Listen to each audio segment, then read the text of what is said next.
Welcome to অগ্রগতি Anjana's kitchen and blog.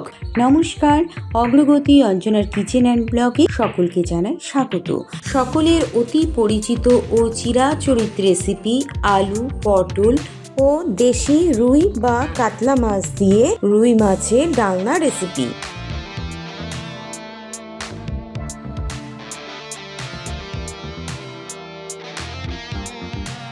আলু পটল রুই মাছের ডালনা রেসিপিটি তৈরি করতে এখানে পটল তো লাগবেই, তাই বড় বড় 4 পিস পটল নিয়েছিলাম। পটলগুলোকে খোসা ছাড়িয়ে আমি এভাবে কেটে নিয়েছিলাম। আর একটি বড় সাইজের আলু নিয়েছিলাম। এই আলুটাকে খোসা ছাড়িয়ে এইভাবে ঝোলের মতন করে কেটে নিয়েছিলাম। রুই মাছ ডালনা করতে এখানে 4 পিস দেশি রুই মাছ নিয়েছিলাম। মশলার জন্য এখানে নিয়েছিলাম একটি রসুনের অর্ধেক অংশ, সামান্য পরিমাণে আদা, একটি লাল পাকা টমেটো, দুটো শুকনো লঙ্কা, একটি বড় সাইজের পেঁয়াজকে কুচিয়ে নিয়েছিলাম আর 1 টেবিল স্পুন গোটা জিরে নিয়েছিলাম। আদা, রসুন, শুকনো লঙ্কা ও গোটা জিরেটাকে আমি গ্রাইন্ডারেতে পেস্ট করে নিয়েছিলাম। এবার গ্যাসের ওভেনে আমি একটি কড়াই বসিয়ে নিয়েছিলাম। কড়াইতে পরিমাণ মতন সর্ষের তেল দিয়ে সর্ষের তেলটিকে গরম করে নিয়েছিলাম। এবার সর্ষের তেলটি পুরোপুরি গরম হয়ে এসেছিল। এই পর্যায়ে লবণ ও হলুদ মাখিয়ে রাখা রুই মাছের পিসগুলো গরম তেলের মধ্যে এক এক করে ছেড়ে আমি ভেজে তুলে নিয়েছিলাম।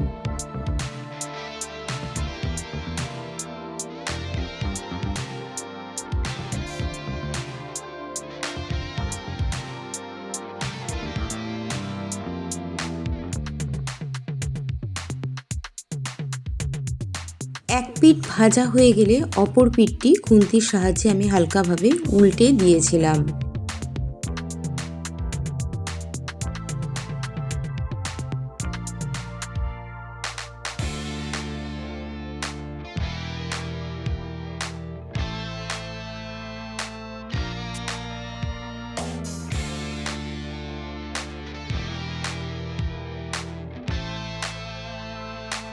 রুই মাছগুলোকে এপিঠ ওপিঠ উল্টে পাল্টে হালকা লাল লাল যখন রং ধরবে তখন আমি কড়াইয়ের থেকে মাছ ভাজাগুলোকে তুলে নিয়েছিলাম।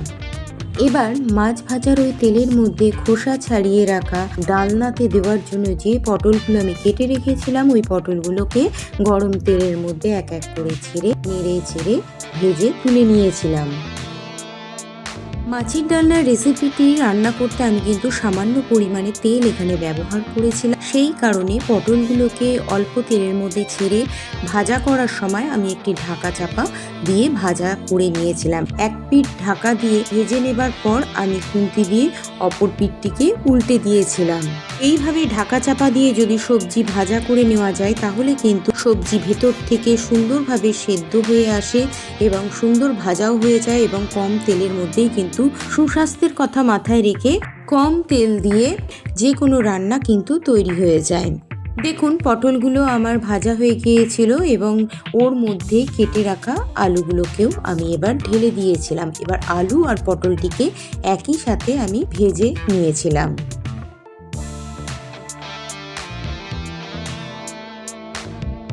আলুটিকেও ভাজবার সময় একইভাবে আমি ঢাকা চাপা দিয়ে দিয়েছিলাম আর এবার ঢাকা চাপাটা খুলে নিয়েছিলাম।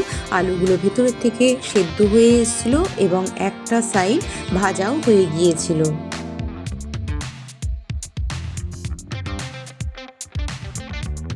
এভাবে রান্না করলে কিন্তু তেলের অনেক সাশ্রয় হয়, এছাড়াও হেলথের জন্য ভীষণ ভালো।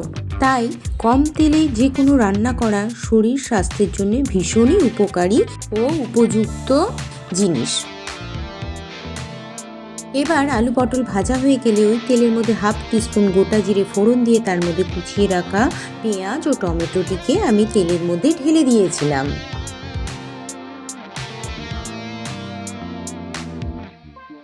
পেঁয়াজ কুচি ও টমেটো কুচিটাকে তেলের মধ্যে ছেড়ে দেওয়ার পর আমি কিন্তু নেড়ে চেড়ে হালকাভাবে ভেজে নিয়েছিলাম। হালকা ব্রাউন কালার যখন ধরে এসেছিল সেই পর্যায়ে এই পেঁয়াজ ও টমেটোর মধ্যে বেটে রাখা মশলাটিকে ঢেলে দিয়েছিলাম।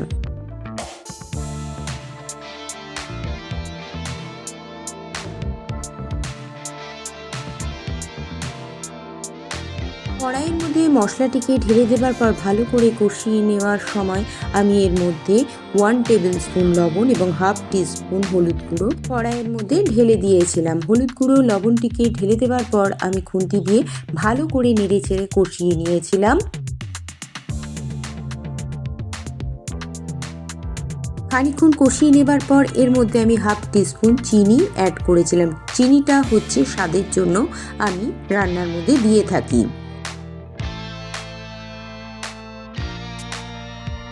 এবার মশলা কষাটির মধ্যে আমি আমার পরিমাণ অনুযায়ী কিছুটা কাশ্মীরি ঝালের গুঁড়ো ছড়িয়ে দিয়েছিলাম। এখানে 1 টেবিল স্পুন মতনই কাশ্মীরি ঝালের গুঁড়ো আমি ছড়িয়ে দিয়েছিলাম। কাশ্মীরি ঝালের গুঁড়োটিকে মশলার মধ্যে ছড়িয়ে দেওয়ার পর ভালো করে একসাথে মশলাটিকে আমি খুন্তির সাহায্যে নেড়ে চেড়ে মিশিয়ে কষিয়ে নিয়েছিলাম।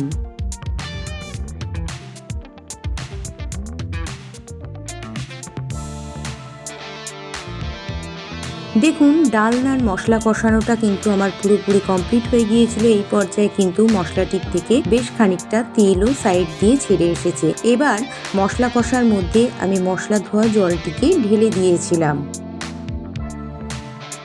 কড়াইতে মশলা ধোয়া জলটিকে ঢেলে দেবার পর ভেজে রাখা আলু, পটল ও মাছগুলোকে এক এক করে আমি ওই মশলার মধ্যে ঢেলে দিয়েছিলাম। এবার ওর মধ্যে আরও খানিকটা জল দিয়ে আমি ফুটতে দিয়েছিলাম।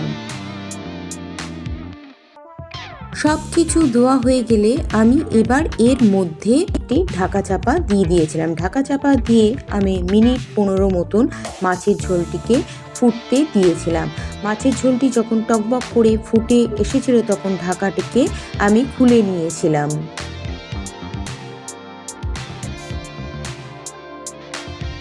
ঢাকা চাপাটিকে খুলে নেবার পর এবার মাছের ডালনার মধ্যে আমি শাহি গুঁড়ো গরম মশলার গুঁড়ো একটু ছড়িয়ে দিয়েছিলাম। এখানে আমি 1 টেবিল স্পুন মতনই গুঁড়ো গরম মশলা ছড়িয়ে দিয়েছিলাম। গুঁড়ো গরম মশলা ছড়িয়ে দিয়ে আমি মিনিট 5 মতন মাছের ডালনাটিকে ফুটতে দিয়েছিলাম।